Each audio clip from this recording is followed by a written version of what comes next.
Et j'aimerais dire à quelqu'un que la valeur que Dieu a déposée en vous, elle ne change pas parce que vous êtes ignorant. Ce n'est pas un potentiel différent, mais c'est un potentiel que tu as déjà. Lorsque tu lis Exode chapitre 3, pendant que Dieu est en train de donner à Moïse son ordre de mission, il utilise quelque chose que Moïse possédait déjà. Il utilise le bâton de Moïse pour démontrer sa puissance à Moïse. Moïse avait ce bâton tous les jours. À aucun moment, Moïse ne pouvait soupçonner que ce bâton aurait pu fondre la mer.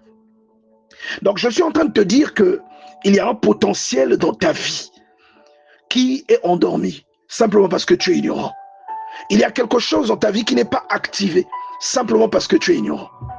Et j'aimerais rappeler à quelqu'un que il y a beaucoup de choses en nous qui s'activent lorsque nous rencontrons Dieu. Regardez, ce bâton était resté un simple bâton jusqu'à ce que Moïse rencontre Dieu sur la montagne.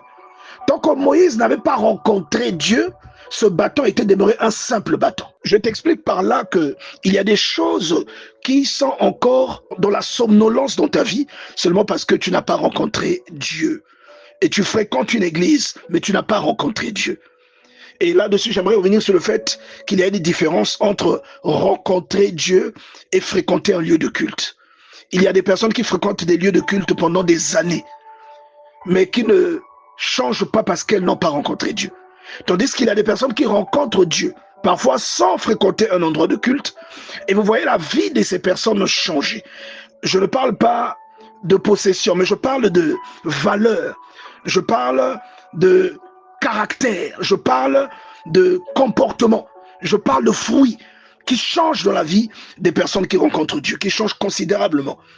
Et j'aimerais te dire qu'aujourd'hui, ce n'est pas parce que tu es sous-estimé, ou qu'aujourd'hui, ce n'est pas parce que tu habites une hutte que la puissance que Dieu a déposée en toi est nulle.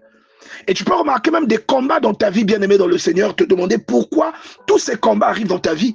Parce que tu regardes à ta vie présente. Mais j'aimerais te dire que le Dieu qui t'a introduit sur la terre t'a donné une valeur.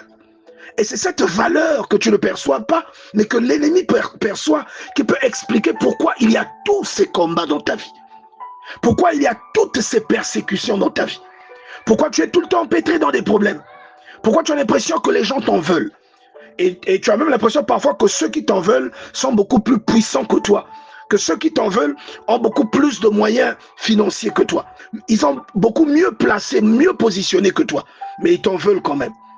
Et j'aimerais te dire que c'est parce que tu ne perçois pas qui tu es. Il y a une valeur en toi. Quand nous lisons Jérémie chapitre 1 au verset 5, la Bible dit « Avant que je ne t'eusse créé dans le sein de ta mère, ou avant que je t'eusse formé dans le sein de ta mère, je te connaissais. Et avant que tu ne sois sorti de ton ventre, je t'avais consacré. » Même lorsque Jérémie avait 1 mois, il était déjà prophète des nations.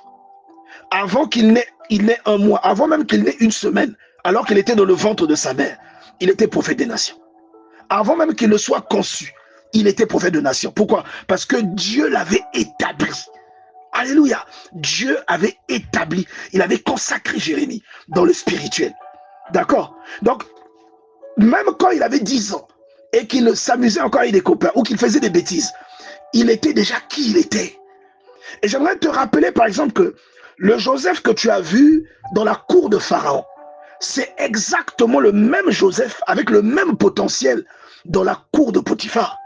Et c'est exactement le même Joseph avec le même potentiel dans le puits, dans la citerne sèche dans laquelle ses frères l'avaient jeté, afin soit de le tuer ou de le vendre.